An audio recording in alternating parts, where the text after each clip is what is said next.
जो विपक्षी सांसद हैं वो आज लोकसभा की सुरक्षा के संबंध में ये मसला उठा रहे हैं। व्यक्तिगत स्वार्थ के लिए वो सदन का माहौल खराब करेंगे। तो देखो इस तरह का फैसला तो गवर्नमेंट को लेने पड़ेंगे। सरकार से सवाल करोगे तो यही हाल होगा, सरकार से सवाल मत करो। संसद पे 4 अज्ञात लोग जो हैं वो उसके माहौल को बिगाड़ते हैं। लगातार सुरक्षा के ऊपर जो है सवाल उठ रहा है। अब संसद का मामला पक्ष विपक्ष के बीच जो है एक दूसरे की गले की फांस बन गई है। अब लगातार संसद का मामला जो है वो संसद के गलियारों से बाहर भी दिख रहा है। पहले 92 सांसदों को जो है वो बाहर निकाला गया। अब उसके बाद जो है अब 141 सांसदों की संख्या हो गई है जो कि निलंबित किए गए हैं। मांग विपक्ष के सांसदों की सिर्फ एक है, अमित शाह जो कि गृह मंत्री हैं वो एक बार आके संसद में जो है वो बताएं क्या सोच रहे हैं आप।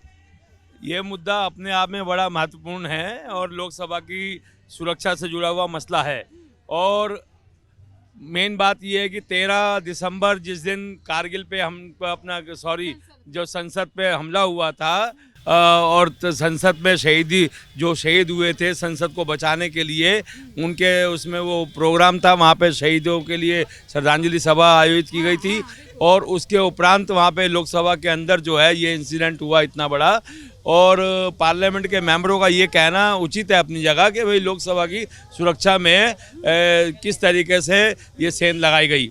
और सबसे बड़ी बात यह है कि भारतीय जनता पार्टी के जो सांसद है प्रताप सिन्हा, वो भारतीय जनता पार्टी से जुड़े हुए हैं, जिनकी वजह से वो जो भी इंसिडेंट हुआ, वो जो वहाँ लोकसभा के अंदर विजिटर बन के गए थे और किस तरीके से हुआ, अभी इसकी छानबीन। लेकिन सवाल ये है कि संसद परिसर के बाहर जो है अगर पीठासीन अधिकारी जो है जिस तरीके से बोल रहे हैं कि भाई शांति बनाए रखें, माहौल को खराब किया जा रहा है, विपक्ष के सारे सांसदों की वजह से उनको निलंबित जो है वो किया गया, वो बाहर आ गए। बाहर आके जो है वो उपराष्ट्रपति धनखड़ की जो है वो नकल करते हुए दिखाई दे रहे हैं तृणमूल के जो है एक सांसद। ये कहाँ तक गरिमा में है, आप ये बताइए ना।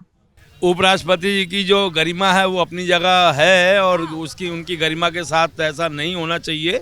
सबसे बड़ी बात यह है कि जो विपक्षी सांसद हैं वो आज लोकसभा की सुरक्षा के संबंध में ये मसला उठा रहे हैं। और ये कोई छोटा कोई मुद्दा नहीं है।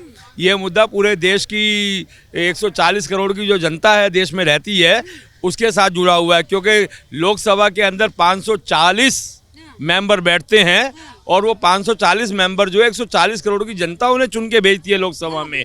और लोकसभा के संसद के सत्र को चलने देना जो है वो भी तो सही बात है। उसके बीच में हंगामा करना, जिन चीज़ों के ऊपर जो है विचार करने चाहिए उन पे विचार नहीं हो रहा है, वहाँ पे शोर शराबा हो रहा है, ये कहाँ तक सही है। उसके बाद उनको निलंबित कर दिया गया, वो संसद के द्वार को घेर के बैठे हुए हैं। संसद के अंदर सांसदों का जाने का हक है और सांसद जो है हंगामा कर रहे हैं लोकसभा में, तो ये उचित नहीं है। परंतु सुरक्षा के मुद्दे नज़र अगर वो इस बात को रख रहे हैं कि भाई लोकसभा के चेयरमैन से के साहब आप जो है अमित शाह जी को बुलाइए, क्योंकि वो देश के गृह मंत्री हैं और कई ऐसे मुद्दे हुए हैं और जो कहना उचित नहीं है, क्योंकि भाजपा की सरकार के वक्त में ही कारगिल हुआ था।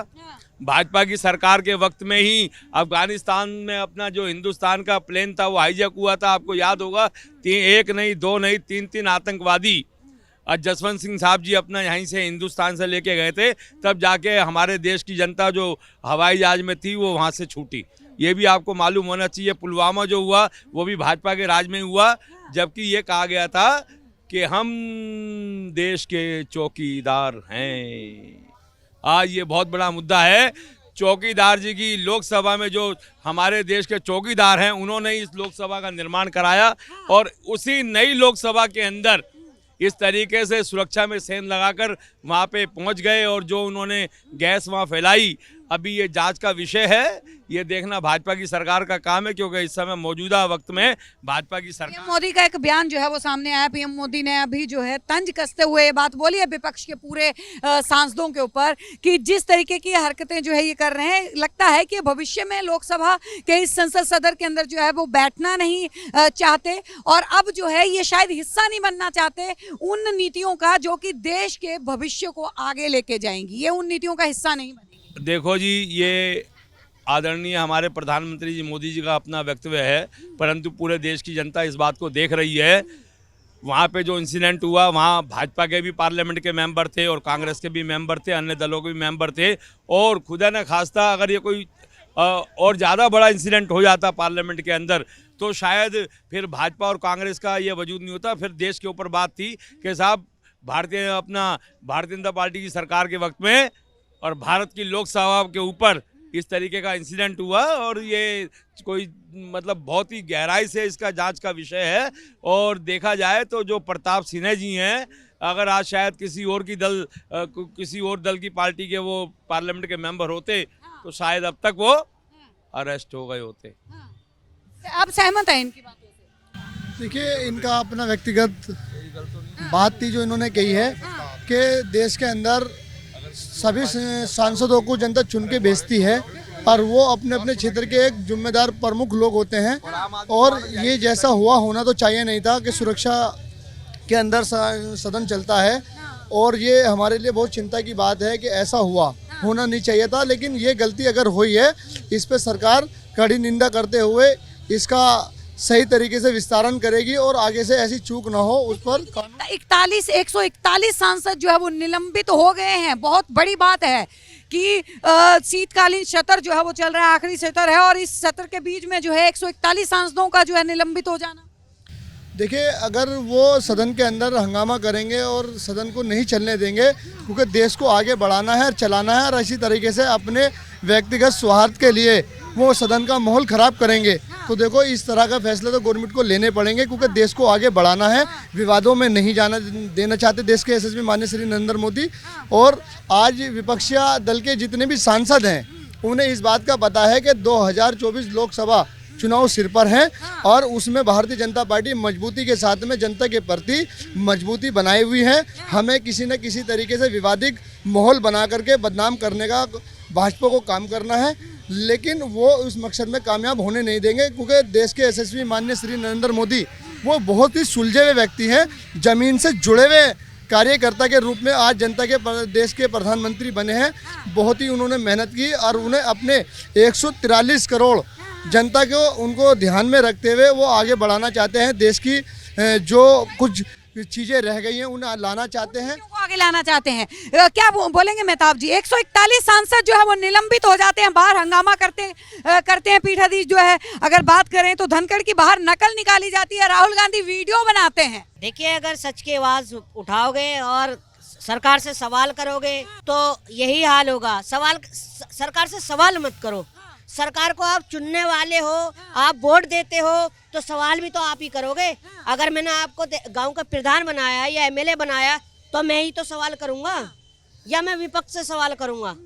जब आप सत्ता में हो तो मैं ही तो उनसे पूछूंगा, भाई ऐसा क्यों हो रहा है? इतना बड़ा हादसा हो गया संसद भवन में, काश इसकी जगह कोई कांग्रेस का सांसद होता तो उसको जिन्हें क्या से क्या जोड़ देते। ये आतंकवादी ISI से उसके संपर्क हैं, क्योंकि वो भारतीय जनता पार्टी से सांसद आते हैं, उन्हीं के आई कार्ड मिले। और ये मैं कहता हूँ कितनी शर्मनाक हरकत कि एक संसद भवन जैसा हमारा, जो एक चिड़िया भी पर नहीं मार सकती, वहां पर 4 लोग घुस जाते हैं अज्ञात। खुदा ना खास्ता उनके पास RDX होता तब क्या होता? चाहे भारतीय जनता पार्टी का सांसद हो उसमें या कोई भी पार्टी का सांसद हो, खतरा तो होता है उनकी जान को। वो बात देखिए, अपने संसद के बीच में जो हुआ वो अपनी बात पे अपनी जगह पे ठीक है, लेकिन शीतकालीन सत्र चल रहा है, लगातार धनखड़ जी बोल रहे हैं कि मर्यादा को बनाए रखें। बार बार जो है सत्र को नहीं चलने दिया जा रहा है, सदन को नहीं चलने दिया जा रहा है। लगातार जो है जितनी भी गठबंधन के सारे विपक्ष के सांसद हैं, सबके सब हंगामा कर रहे हैं, तो निलंबित होना इतिहास में एक बहुत बड़ी बात होगी। क्यों नहीं जवाब देती Bharatiya Janata party? Burning pension पे क्यों बात नहीं करती? मजदूरों की पेंशन क्यों नहीं देते? तो पक्ष तो अपना सवाल पूछेगा ना। आपने 27 लाख करोड़ रुपए रोक रखा है, क्यों रोक रखा आपने? 1100 रुपए में क्या हो रहा है बताइए आज इंसान का? कम से कम उसको बढ़ा के 7,000 या 6,000 तो करिए। आप जो बुजुर्ग हैं, आप उद्योगपतियों का तो आप माफ कर देते हैं। जो जी न्यूज के मालिक हैं 6900 करोड़ रुपए माफ किया है, और 1500 करोड़ रुपए उन्होंने जो उन पे लोन था वो माफ किया। क्या गरीब के लिए हैं सारे रूल? उद्योगपतियों के लिए कोई रूल नहीं है। एक किसान कोई छोटा सा लोन लेता है, उसके घर नोटिस पहुंच जाता है और ये उद्योगपतियों के एक एक रुपए के ऊपर अरबों खरबों के माफ कर देते। किसका पैसा है ये? देश की जनता का। किसका पैसा है बताइए आप मुझे। अच्छा, एक बात देखिए, उसके बाद जो है बयान भी आया है प्रधानमंत्री मोदी का। उन्होंने कहा कि लगता है कि अब ये सांसद जो हैं अब ये लोकसभा में बैठना नहीं चाहते, ये आगे का हिस्सा नहीं बनना चाहते, ये आगे की रचनात्मक किसी भी नीति का हिस्सा नहीं बनना चाहते। आपको क्या लग रहा है, एक संदेश जो है उन्होंने दे दिया है बातों ही बातों में कि अब ये सांसद जो है नहीं पहुंचेंगे? मैडम, मैं आपके चैनल के माध्यम से, वो मेरे भी प्रधानमंत्री हैं, मैं भी उनका इतना सम्मान करता हूँ, वो मेरे देश के प्रधानमंत्री हैं, सिर्फ मेरे विचार अलग हो सकते हैं। मैं उनको एक बात बताना चाहता हूँ कि आप जिस दिन ईवीएम त्याग देंगे ना, उस दिन आपको पता चल जाएगा कि क्या संसद में कौन बैठना चाह रहा है या नहीं बैठना चाह रहा। और जब तक हमारे देश के प्रधानमंत्री पर ईवीएम का वरदान है, पूरा देश कांग्रेस के साथ हो जाए तब भी नहीं बदलाव होने वाला। आप देख रहे हैं सौगंध टीवी, सौगंध वतन की।